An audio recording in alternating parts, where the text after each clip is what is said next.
Everyone, welcome. I'm glad we have a great group joining us for this really fun conversation about climate tech investing. For those of you who have never joined us before, these on the record, off the record sessions are an hour, with the first half hour being recorded and the second half hour not recorded, so we can talk about more sensitive and potentially contentious issues. But we have joining us today three climate tech investors: John Azoff, Yao Huang, and Alena Solonina. So, Hi, everyone. Thank you for having me here. I'm based in LA. We recently spun off from Aegon Asset Management, where I was running a climate strategy. And as of May 1st this year, we founded CurvePoint Capital. We provide structured capital solution emphasizing a credit type of investment into climate companies, usually Series B and beyond, where we believe there is a big financial capital gap. There are a lot of people who kind of write in venture chat, obviously a huge middle market for more like EBITDA positive businesses and more mature businesses, but there is a gap where companies really need to scale, and that's where we sit in. We tend to look around for thematic approach within climate. We look at built environment, energy efficiency, industrial tech, and anything around the renewable energy. That's kind of who we are. Super new firm, but been doing this for quite some time and really passionate about climate and overall positive environmental solutions. My name is Yao Huang. I'm in New York. I've been in tech investment for most of my life, and then the last 4 years into climate. Huge learning curve, and I've basically seen that it's a huge array of different type of solutions if you want to help save the planet. So I kind of narrowed myself into one area because there's too much going from fusion to plant-based solutions to carbon removal to electric. The science goes deep. Back in the early days when tech started, a plumber and electrician can start a website and build a business, but not in climate. There's deep science in biology, chemistry, physics, and it was just easier to pick a lane. So I focus on decarbonization, and my thesis essentially is spend more time finding the answer, backing it all the way, and then supporting it with additional forms of capital. And what's interesting with climate is that the amount of capital needed is significantly more than any other business you probably have seen. The framework for investing has always been tech, right? So tech, 6-7-figure checks might go to 7-8-figure checks, might go to 9-figure checks. But when you go look at climate, you just multiply everything by another 1,000. So there's just a different range. Instead of millions, you're looking at billions and trillions. And those numbers might be shocking to people, but if you really truly want to solve this problem, you have to start thinking of that size in the long term. So for me, it's about putting together a stack that can support that kind of growth. And that's not always equity. I love that. Yeah, that was probably the most eloquent description of Thank the you. challenges of climate I've heard in a while. Hi, everyone. Jonathan Azoff. I'm based in Seattle, Washington. You'll often find me in New York as well, so I'd probably run into you. My background is actually, I consider myself a stereotypical tech bro who grew a conscience and got out of Silicon Valley. My journey out of Silicon Valley was actually started through the nonprofit realm. I got involved with a nonprofit called Sweet Farm that focuses on incubating climate businesses and helping businesses. And when we got started, there wasn't really a term for climate tech. It was mostly sustainability and investing in sustainable infrastructure. But since then, we've been fortunate to kind of ride the climate tech curve. And our focus has always been about education and inspiration. And just from being involved in that world for long enough, we couldn't help ourselves. We got involved as investors. And before we knew it, it became our profession. We started a fund called SNØCAP, which is now in its first year of operation. We closed our fundraise in March of this year.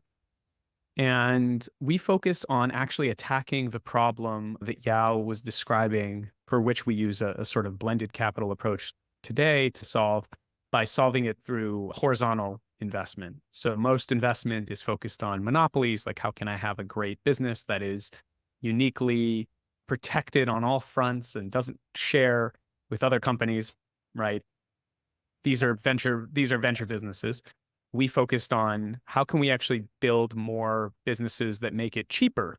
So their products make it cheaper. Think AWS and software, right? Like how can we build the AWS for climate tech? So we invest in this very low layer or high in the supply chain, depending on your orientation, type businesses such that the next generation of businesses will have to spend less to build their business, so on and so forth. We think if we do that well, we can actually create some of the dynamics that exist within Silicon Valley today. So it might look like investing in software in 10 years, which we're very hopeful occurs. So that's SNØCAP, and that's us. And we're all engineers, by the way. So our backgrounds are all engineering. So happy to dig into any of that as well. That's great. Thank you, everyone.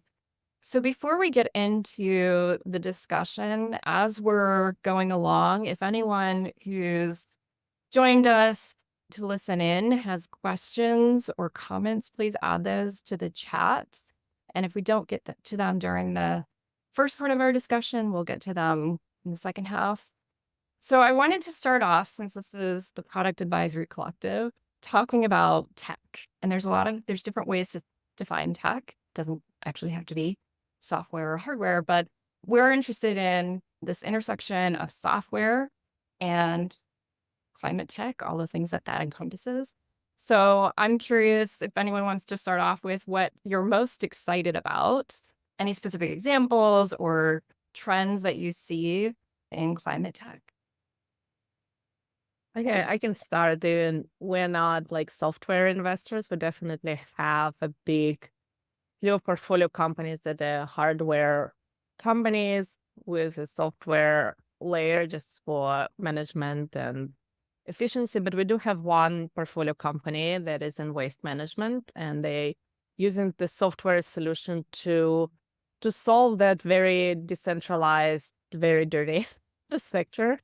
So I think it's very exciting when you see kind of the simple solutions that people can create using the software engineering and just kind of very easy approaches to solve very, very detrimental problems that occur across the globe. And waste management is one of the biggest. And we definitely have a landfill problem in this country and across the globe. I think I saw a stat this morning that it says that we will run out of landfills in the US in the next 22 years. So how do we make sure our kind of unlimited consumption is being more sustainable, and how we utilize our packaging and everything that comes with that goes to the right locations and actually being recycled. And when we talk to people around stats on recycling, people shocked, right? This numbers of less than 10% of plastic being recycled. People really don't understand. People don't understand that Starbucks cups, yes, it's a paper cup, but it's actually non-recyclable because it has plastic lining within it, so it doesn't leak.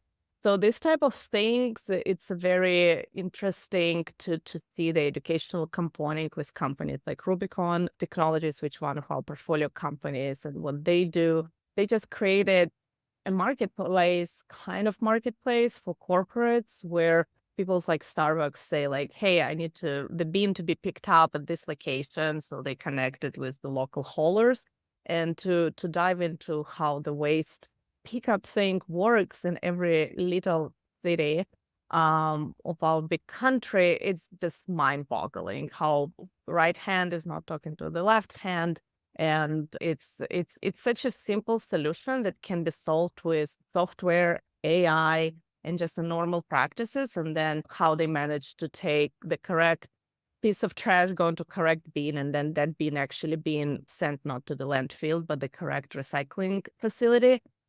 Why it didn't exist, why it doesn't exist, why not a lot more companies doing that. But software is something, and AI technologies are definitely allowing to do more of that. And I think all cool sectors like waste management, specifically in this case, will definitely benefit from just the technology solutions that at our fingertips. So I'm excited to solve very fundamental problems with like new approaches through software solutions. So I just want to comment on that. So what you highlighted to me also really speaks to this idea of collaboration within the climate tech ecosystem, because a lot of the problems that exist because certain people, certain entities are not talking to each other, or they haven't utilized technology historically or had access to data so that they can talk to each other and they can collaborate to address these issues. And later on in the conversation, I know I'll call on at least one person who comes from the energy industry who can talk about some of those issues as well. And I think, what you're saying is it's like there's these complex issues around climate tech, and yet there's actually some relatively simple solutions if you can get that kind of alignment. And I'm sort of reading between the lines, good use of data. Is that right? Yeah, that's exactly right. Yeah, I want to pick on you for a minute, and I probably should have let you know that I was going to bring this up, but I forgot. A while ago, you and I had a conversation about climate tech solutions and software, and I was like, oh, but you need software because you have to get the data. And so I'm just wondering if you've changed your thoughts or what your thoughts are on that now. My thoughts are still the same. And I came from tech, and there's been, just like Jonathan, there's been an exodus of tech people into climate because it's the next big thing. It's like 1,000, 10,000 times larger in size than the whole tech sector. It's going to be trillion. It's huge. Okay. And that's where venture capital gave birth. Oh yeah, seed round, series A, like that's like all the books and the movies were written from the tech Zuckerberg standpoint, right? And so as all of those people move into climate, the first thing they do is like, oh, what skills do I have? Tech skilling, program something. Okay, great. So what's the main problem with climate? There's all the CO2 that's being emitted. All right, or we're burning fossil fuels for energy. All the code that you want to write is not going to fix those two things. You're counting beans, you're making spreadsheets, you're like analyzing things, but no, you're like moving food around your plate. Can you finish your dinner, please? Or you're not allowed off the table, right? And so I've spent a lot of time with these scientists. I'll tell you this, every problem that climate has, some scientist has already figured out. It's just not backed. They can't communicate it. They don't know finance, but they know biology, chemistry, physics really well, right? And all these engineers that came into climate, there's a new fund started every week. I swear to God, like I'm meeting like so many new people all over Asia, Europe, US, right? And all of these coders are completely useless. What version of blockchain, crypto, blah, blah, blah, analyzing what sensor thing do you need? There's already 15 of those I can show you, right? We don't need another one. We need infrastructure. We need to build things. And software people don't like that because they're not used to it. The closest would be real estate guys because they're used to building buildings and things take a long time. Software guys want this thing done in 6 months. I want to exit in 5 years. Like like it takes 10 years just for R&D, right? So like in that sense, the timeline is kind of close to healthcare, right? And so these software people coming in are a little, they need to just get into a little bit more of an uncomfortable zone. And that's what I think about software. It sounds like Alena sees, some solutions that, where software can really fill that gap so that companies can work together. And I was laughing. You don't need the 18.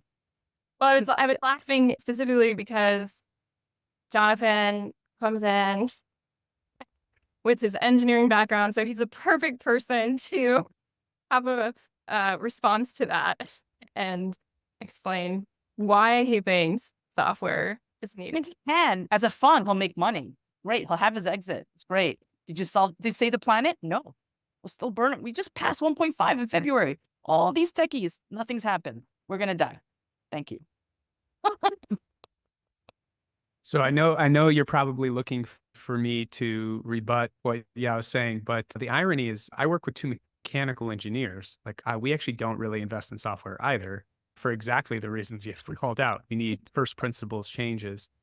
I wouldn't be so harsh on software people. I think they're well-meaning and all, but they're used to, I'd actually blame investors like myself and those who predate me, who are more traditionally considered investors, for pushing what I consider to be an uncreative view of risk capital. It used to be risk capital. It used to be risky, but VC is not risky anymore. It outperforms the S&P, right? It is an asset class that was grounded in risk and became a commodity. And that's why there's so much B2B SaaS. There's this dearth of software tools that all basically do the same thing and kind of lock you into these pay cycles. It's not good anymore. It's not risky. It's basically just another commodity. And quite frankly, software, what it's good at is optimizing systems. There's only been a few new systems in software, right? And you can name them on your hand in recent history, right? Web 2.0, Web 3.0, blockchain, but even AI is not really, it's more hype than it is actually like a new concept, right? We had expert systems in the 80s. Everyone thought Skynet was going to be here, but that never happened. So that is to say that while I think there is a role for software to play, it is dramatically overhyped, especially in places like the Bay Area, because that place survives by people buying that vision. And it's just that to use Yao language, that's not what the new economy is going to look like. Right. We use the word climate tech today because it's convenient, but you don't call this thing a smartphone anymore. You call it a phone because the other thing would be the thing you'd qualify at this point. And I think similarly, when we think about climate conscientiousness in our businesses, that's what climate tech is. That's why there's so many industries. It's actually what we're missing is that everything is moving in that direction. Sometimes when I meet young potential founders or people who want to break into climate and they ask me, what's exciting to you, which was your question, I say, what's exciting to you? Because there's a chance that something that's exciting to you hasn't been decarbonized yet. Forget about what venture tries to convince you about what the great opportunities are. Everything needs to be decarbonized. Everything needs to move forward. Some of that can be optimized with software, but the vast majority needs fundamental change, first principles change. And so I would encourage, especially young people in college looking to start their careers, to think critically about how they get involved with this massive transition, because I believe that climate tech will go away and everything will be climate tech. And if something isn't climate tech, we'll have to qualify that as petrotech or something that, was bound to the legacy of our infrastructure. So there you go. Well, that's also a great segue into another important topic, which is financing. So it's interesting when you say venture capital used to be risky and now it's commodity. And I think there's maybe there's a spectrum for venture capital, but Yao's on a very, I guess, from my experience in this ecosystem, she's on a very unique path, basically acting as an entrepreneur while also being an investor and also pursuing debt financing. So I'm hoping we can talk about some of these alternative approaches to financing. Yeah, sure. So, look, my whole journey started from the pandemic. I started reading a book, put it down. I'm like, holy fucking shit, this thing is bad. So I read Bill Gates' book on climate. And when I put the book down, I took away two things. The two things were, I'm going to suffer, and the governments and the billionaires don't got this. And so I was like, all right, if I'm going to die, I want to at least try to help the situation. And that's where it all started. That was my initial thought. And so I had this passion to want to fix it. I didn't come into I want to make a lot of money, which is true. You can make money, but I didn't walk into it like any regular investor would, looking at a thesis or I just really wanted to get involved. And the best way was to support things that were already ready to go. I don't want to support things that are coming out of the lab or universities I need this to be far enough along where we can go now, right? And when I looked at that landscape, there were a lot of these things. And so I'm like, all right, let's analyze all of them. So I spent a year looking at all of these things. And I picked decarb. And so I found this company, 10 years of research. They already did their pilots. They already have offtake. They did all the things. The CEO knows a lot of people, can get contracts, make phone calls, like just make things happen. Not like, oh, I need some education or mentor. None of that. Ready to go, professionals, older, right? And so I invested, I joined the board, and as a board member, I sat there watching and learning. Remember, I'm a newbie, right? But I went from freshman to senior really quick, right? And so I sat there and I'm watching, and I'm like, okay, I see where they need some help. I'm free labor. I'll come in and run deals, right? And so I just participated. And after doing, I just learned more and more. And I see where all the things, I got more educated. Heavy involvement. I don't do this for every company on the board of. I'm just super passionate about getting this problem solved. And so is the whole team. And so each of these deployments, I'll just back up. What we're doing is we're growing algae and using algae, which is a very fast growing plant, to suck up all the CO2. We're doing it in a tank. So you're not growing on a pond, you're not growing it on the ocean. If you've ever been to Tulum, Mexico, there's like seaweed on every beach, right? The blooms are happening everywhere. It's very grow. The thing grows in a tank, completely monitored. And we could have thousands of these tanks next to heavy polluters or fewer tanks next to less polluters. So like 9 million tons CO2, 200 million tons CO2. We just put more tanks. And so I get on board, and these deployments, minimum is like 10 million. We have one that's like 900 million, and that's one location. We have 1,000 locations to do. So you need a lot of money. And so every location needs to be funded, and every location needs to you need to sign on the emitter. You need to get offtake agreements to sell the product that you're going to make. Uniquely, this isn't dependent purely on carbon credits, which most climate companies depend on. Hence, there's the IRA bill with 45Q, where the US government's funding carbon credits at like $60, $180 per credit, which is high because the market's like $6, $20, right? So they're willing to pay 3 times more for you to go do something good. And so this company isn't just dependent on that subsidy. It generates revenues by creating commodities from the algae, right? So from this plant, you can make fertilizer, you can make food, you can make nutraceuticals, you can make biofuels, just like you can do with corn. We can eat the corn, you can make corn syrup, you can burn it for ethanol, like all these things. Plants are amazing. Nature figured it out, and we're just doing it in high density, right? And hugely profitable. So you can make a lot of money, you can save a lot of just pollution coming out, and the economics work. And the whole value proposition works for the deployments. And so when every deployment needs a lot of money, what we turned to was debt, project finance. So if I can get a contract for the goods I'm going to sell in advance, I can go get project financing against that. We're working with bonds right now, but the cash for the bond should come in around September, October, multi-tranched up to $3 billion. And that's going to do something, right? Cleaning millions of tons of CO2 in each location is going to do something.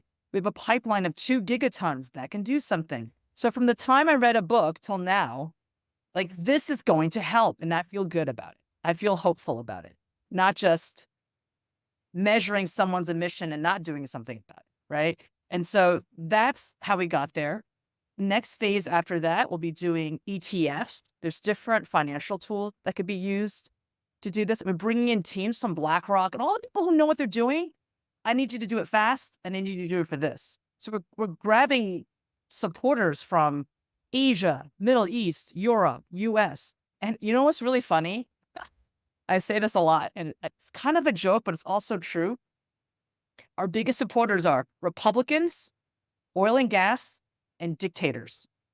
It is not Democrats or climate or impact. Our biggest supporters are coming from those other categories because they're willing to open their mind to make money. And in my experience, I keep saying these like very like friction-y thing, that's all. But in my experience, the impact people have they're like what Jonathan said, low risk. They're scared. They don't want to try, even when things are kind of like addressed. But like we're like Republicans are our best friends right now. They love us. Huge support from governors down. And that's not happening from California and New York. Middle states, Texas, Florida, they love us. This is great. You're nailing the main point, right? You nailing the point that for people with money, you don't need to sell them on climate change. You don't need to tell them this story right now. We're in a great time when this business sense, you can make money. Of course, there's smart people, regardless of like what's the beliefs and like on what spectrum they're in. Like, does this make money? Is it unit economic work? And it does. And it's a big check. So of course, who does have a lot of money? Oil and gas people, because of all the history. So you're nailing into the bud about that. And it's like what I love, what we are trying to do again with credit, is to invest in companies that innovating, but it makes business sense. I don't need to go and convince people that climate is changing and we're all going to die. But it's like, I don't need to tell that story. All I need to do, it less cost, more margins. Yep. Great. And you need you will make more money than you will with older solutions. So it's a very big part of that selling point. And to Jonathan's point earlier around SaaS versus other solutions, like credit is a great tool. I don't need as a credit investor to do 30 times on my money. I will be happy with 2 times on my money, but that allows me to go into these situations where there is hardware solutions, there is collateral, there is a downside protection, and I'm not looking for unicorns. I'm looking for the companies who will grow 20, 30 year over year, will get into the cash flow positive, and I will have my little exit here and do 2 times my money, and I will be happy. And I don't need to be sold on the J curve of the profit. Today we're doing only million, but tomorrow it will be big, and it will be all done with no cost. So I think credit is a growing asset class in climate for exactly those reasons that Yao is describing and the points that Jonathan made. So yeah, that's why we're doing credit.